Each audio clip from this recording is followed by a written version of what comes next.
I was actually asked on a podcast a couple of weeks ago, what is the number one success tip you would give for all entrepreneurs? It's like, oh, no pressure. I'd like to know that.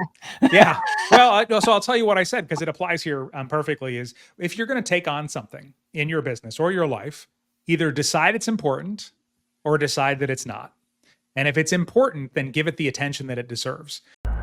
Welcome to Be Bold Branding, where we discuss the power of differentiating yourself through your own unique story and standout personal brand. How's your brand performing on YouTube? While working at a marketing agency, Jerry Potter had two choices. Figure out how to get big social media and content marketing results with less work, or get fired. Fortunately, he didn't lose his job and started sharing what he figured out with others on YouTube. Now, over 150,000 subscribers later, Jerry has helped empower almost 1 million people around the world to do their own marketing, all with a focus on simplicity and efficiency. Let's learn how he does it. Jerry, welcome to Be Bold Branding. Thank you. So excited to be here for this conversation. As are we, because I think it's just obviously it's the subject of the decade, or maybe even the millennia. I don't know. Yes. How do we get more subscribers, more listeners? What do we need to be doing with our brand, building our podcast? So let's just throw you into the deep end right off the bat. Like, what are some top strategies that you use to get 150,000 followers on YouTube? Well, it's funny because even when you read those numbers off, Tanya, I'm like, wait, is that me? Because it's still, I'm so grateful for it, because my YouTube channel started as a hobby. I was working full-time at an agency, and I was like, I want to start showing some other people what I'm doing. We'll see what happens. I almost quit multiple times during the first year because, YouTube can be a slow grow, but I'm glad I stuck with it, and so grateful that so many people have been able to benefit.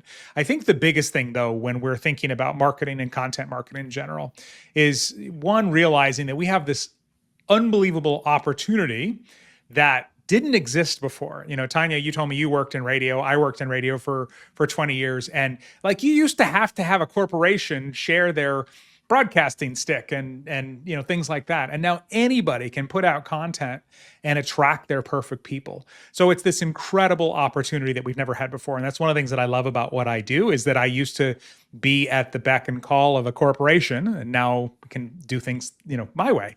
But the other thing to keep in mind too, is that because of that opportunity, it's very, very crowded. And so we need a strategic approach. I mean, I think there were, you may remember early days of social media and even podcasting, where it was kind of like, podcasting, get a microphone and just talk about stuff people are interested in, and they'll find you, and unfortunately that's certainly not how it works now. I don't know if there was a heyday 20 years ago when podcasting was new, but, and then the same thing with social media. It's so important that we get our brand figured out like you do with clients.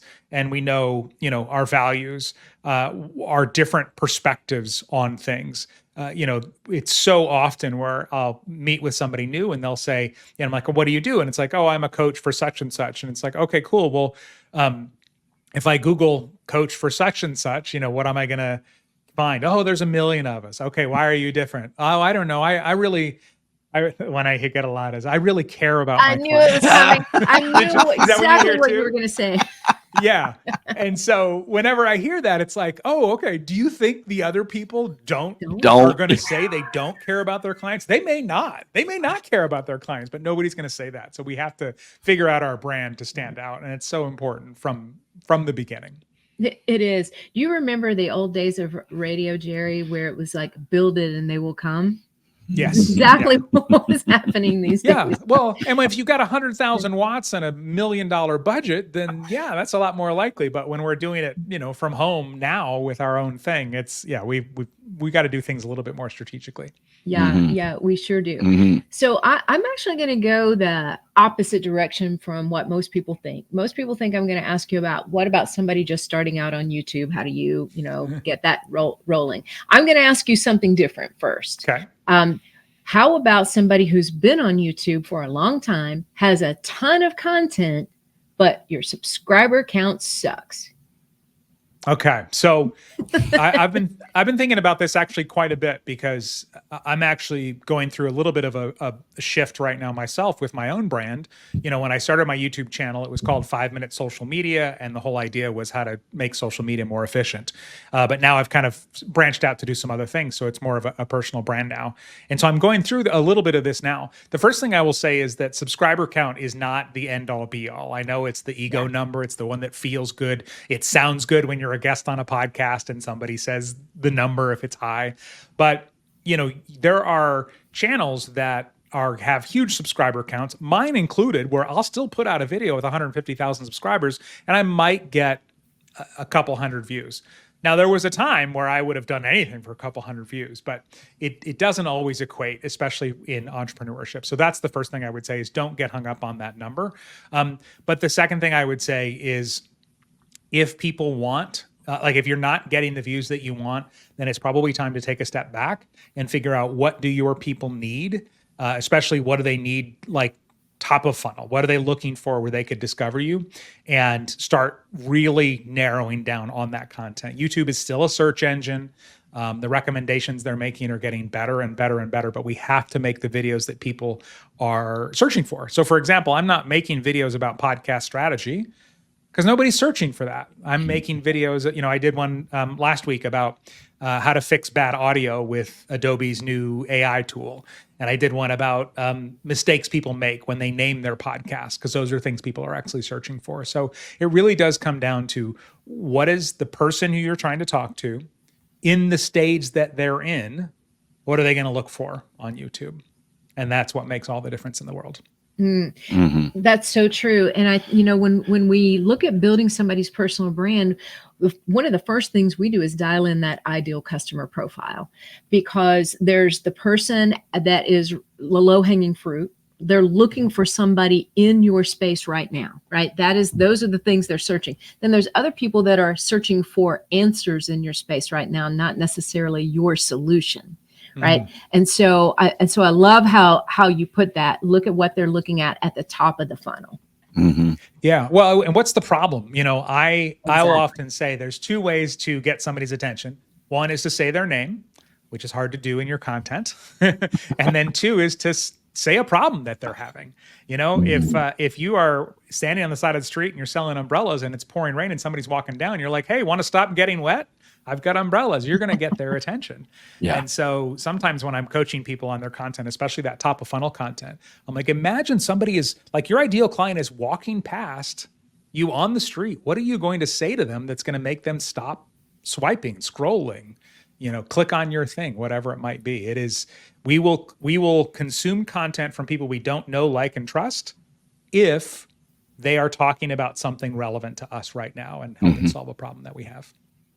Yeah, I know I fall victim to that sometimes. You know, I'm searching for a certain thing, and then somebody tells me on there, you know, they've got to answer my problem, and then I click it, and there's like, what is this guy talking about? So it's funny, but most of them you do, and it seems so simple. Like it's like it can be overlooked maybe because of the simplicity of it. I think we're all sort of guilty of that. Like that's it. You know, we just need to do that to get started on it.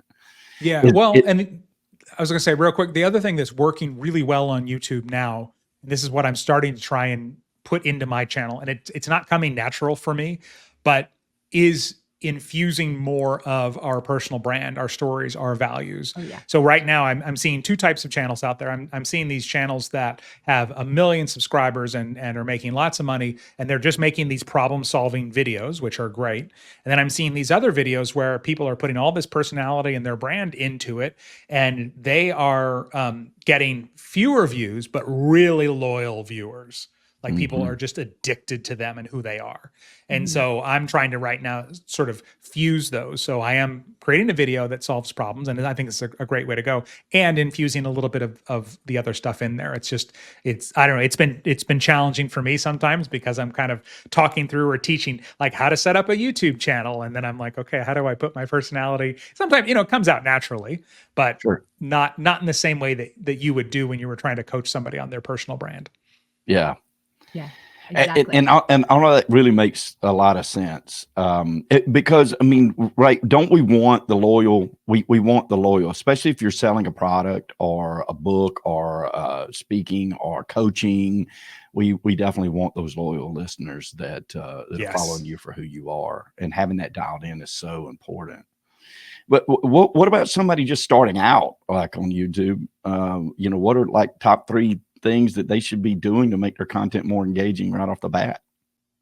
Like what you're hearing? Hit that subscribe button and learn how you can change how you're seen and charge what you're worth. Well, the first thing I would do is just what we talked about. It's the same thing as you need to make videos that people are searching for. And, I always like to say to people sometimes when they're asking, I was actually asked on a podcast a couple weeks ago, what is the number one success tip you would give for all entrepreneurs? It's like, oh, no pressure. I'd like to know that. Yeah. Well, so I'll tell you what I said, because it applies here perfectly, is if you're going to take on something in your business or your life, either decide it's important or decide that it's not. And if it's important, then give it the attention that it deserves. So when I started my YouTube channel, I said, I don't know that I decided it was important necessarily, because it was a hobby, but I decided I was going to do it for a year, and I was going to put out a new video, keyword researched every week for a year. And had I not done that, I definitely would have quit a few times. And so, so one thing, decide it's important. 2, then decide to put in the work and make the videos people are searching for. I would spend time looking at other videos that are reaching the people that you want to reach, and look at their style, look at what's being said in the comments. There is this, TikTok has taught us that, virality can be replicated. I can't tell you how many people that have gone on TikTok, looked for a topic, a video that does really well, that they can kind of tie back to their business, and then just started making videos like that. And then they did really well as well. So do that kind of research there. And then the third one would just be patient. It took me 6 months to get 100 subscribers, and probably 5 of those were fake Google accounts that I created to subscribe, but it was a full 6 months. But then a month later, I had 1,000, and a year later, I had 10,000. And I also got my first client when I had 17 subscribers. So It doesn't have to take long if you're measuring the right things. Yeah, great point. Great point. We talk about that all the time. In fact, we just talked about it this morning. Tanya's always said I'd rather have 50 of the right people in a room than 500,000 of the wrong. Right. I mean, we need to be talking to the people we need to be talking to in every industry. And we teach that in our profit sessions that we have after people have built their brands. And because we adhere to that too, talking to your ideal customer at all times is the key. Because those are the people that eventually are going to buy from you. Plus, we know a lot of broke people that have 50,000 subscribers. Oh yeah, right? yeah. That's an anomaly in and of itself. They is. have these followings, but how do you turn that into profit? And that's a different discussion, obviously. But I've often joked. I have a coach that I work with, and she'll sometimes say, "All right, what are your goals this quarter?" And sometimes I'll say, I want to make as much money as people think I make with 150,000 subscribers, because it's true. It's not, that's not an automatic thing. Right. And I would much rather, have those loyal people that are buyers than the ego numbers. Mm-hmm. Yeah, that's so true. We call them we call them vanity numbers, right? Yeah. And they're fantastic. If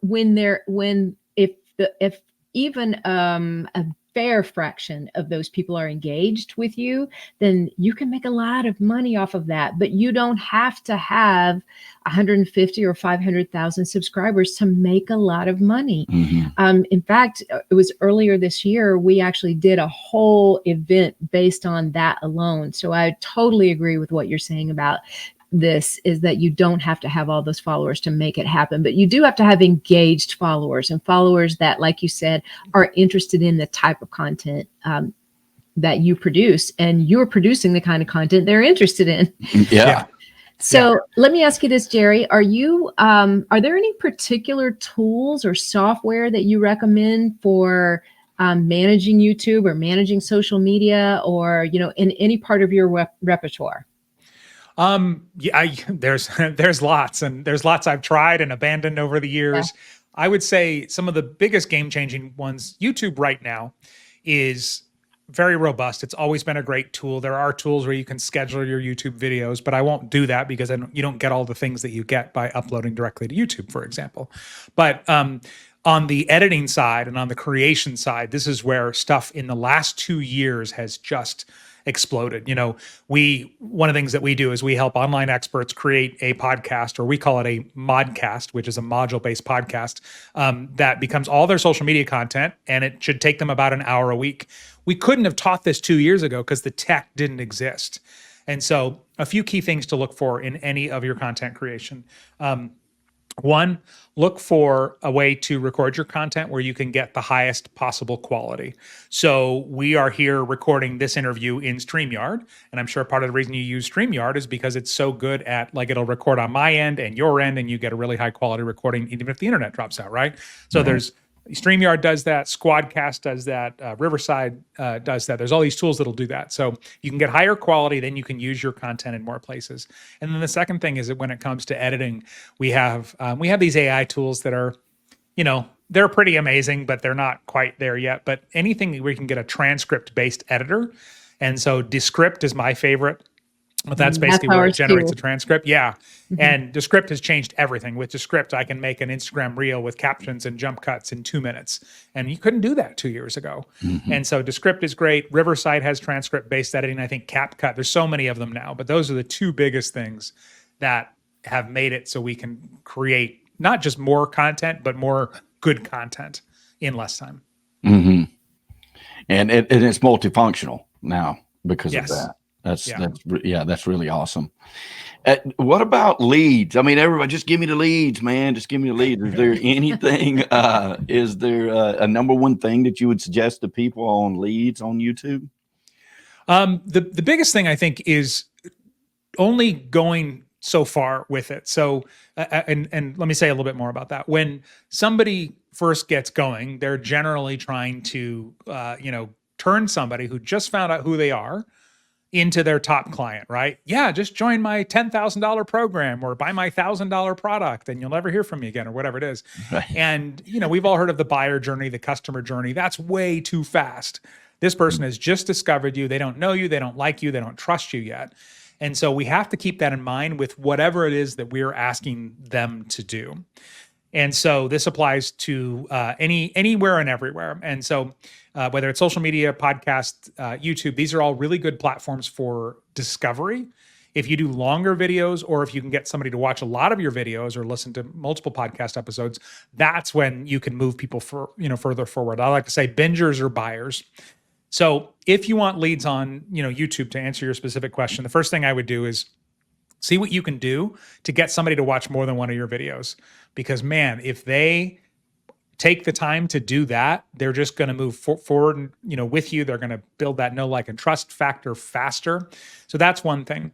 And then the second thing, and again, this applies to all content, is you've got to show them what they're getting. And then you've also got to show them what they don't have. And so in our podcasting program, we call this defining the gap.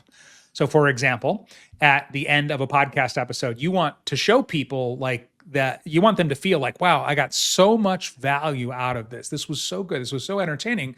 But then you also want them to feel like, oh, but wait, there's more, to use an infomercial cliche, but not in that way.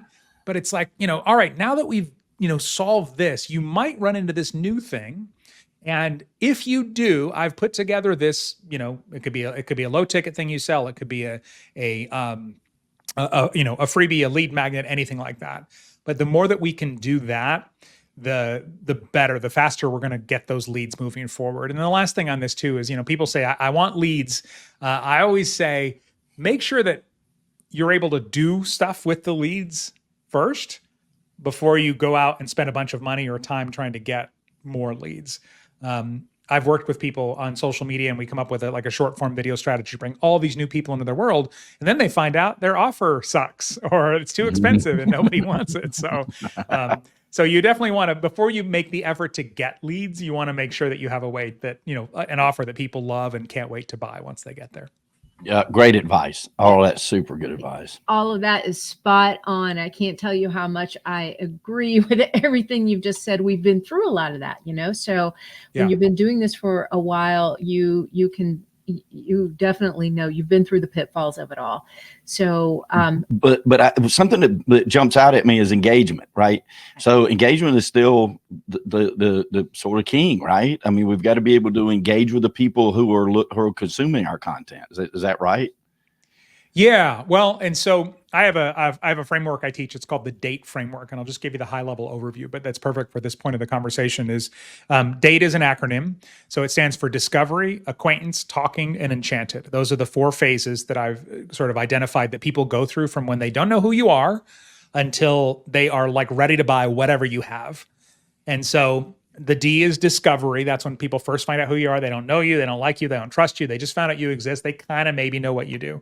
Acquaintance is somebody who is aware of you and they kind of know what you do, but not fully. Like I always equate it to a parent I'll see across the parking lot at school pickup, and it's like, hey, Bill Yum, who I think works in real estate or mortgages or something, right? They kind of know, but they don't know. Right. Well, so somebody goes from discovery to acquaintance, and then they get into the talking phase. And this is when they start engaging with you. And in some cases, they are engaging. They're commenting on your stuff. They're sharing it. They're, whatever it might be. But in other cases, you don't know that they're engaging. They're just sort of starting to nod along. They're responding in their own head as they watch your YouTube video. They listen to your podcast. They're hopefully thinking things like, yes, oh, finally, I understand this, or whatever it might be. And that's when they start, that's when they're starting to look for a solution to things. So when we are talking about that first part of YouTube at the top of the funnel, or a podcast or social media or anything like that, that's where I focus on discovery and acquaintance. And then I try and move them to my email list for the talking phase, because then now I have places where I can convert people on the back end with, a little bit more hands off, like higher leverage things. And so, yes, engagement is important. It helps you reach more people on social media, which I assume was kind of the root of the question. And there are things you can do that. But if you're, you want to get people engaged in the way that's going to move them forward, and not just in the, what shirt should I wear today? Or what's the best kind of pie? Right. And, things like that. Well, in other words, date them before you ask them to marry you, right? I think that's where that whole acronym came from. I was very excited when I figured out that I could spell date with with that. Oh, and the fourth one, by the way, the E is enchanted. So enchanted is basically when somebody is enchanted with you. They're ready to go on a date with you, which I, equate as if you've ever had somebody where you're like, I'm going to sign up for their thing, or I'm going to buy that thing. They don't do it right away necessarily, but they know it's going to happen. I mean, that's when they're waiting for the right offer, a deadline, a bonus, a discount, Sure, convenience, different things like that. Yeah. Exactly. And longevity, I think, plays a big part of it. We have a lot of our clients, many that say, I've been watching you for 2 years, and now I'm ready. Now we know they're 2 years too late, right? But that's okay. We're still here and we're ready to help them right now, right? And so we're glad they finally decided. But it does happen, right? People watch you, and it may be timing in life. They're not just procrastinating necessarily. I mean, there's a million things that steal our attention to things we make our decisions on, right? But I definitely think longevity plays a factor too. For sure, because that trust builds over time. And I sometimes will talk about, as people are going through that date, sometimes, they discover you. They could forget about you someday, in which case they don't have to discover you again. But sometimes they discover you, they move into being an acquaintance, then they start talking, and then they change directions or whatever. So they're going to drift backward into acquaintance and things like that. But as long as you stay present, this is where consistency is so powerful. As long as you stay present, then people are going to remember who you are. And that trust absolutely builds over time. So true. That's awesome. Jerry, thank you so much for bringing your knowledge here today. This is insane good. I love it. I love it so much. Tell us, what's the best way for people to get in touch with you if they want to work with you or hire you to speak? I would say, I'm a lifelong learner, and I think a lot of us as entrepreneurs are. So a couple of things that if you want to reach out to me, you can. YouTube is a tricky one to reach out because there's not really private message or anything like that. So if you want to look me up on Instagram at Mr. Jerry Potter, if you want to learn more about some of the stuff that we talked about today, I have 2 free classes. One of them is about the date framework, and you can go to dateyourfollowers.com to sign up for that. And then the other one is our weird approach to podcasting that's working really well. And if you go to modcastmarketing.com/learn, there's a free class that you can take there.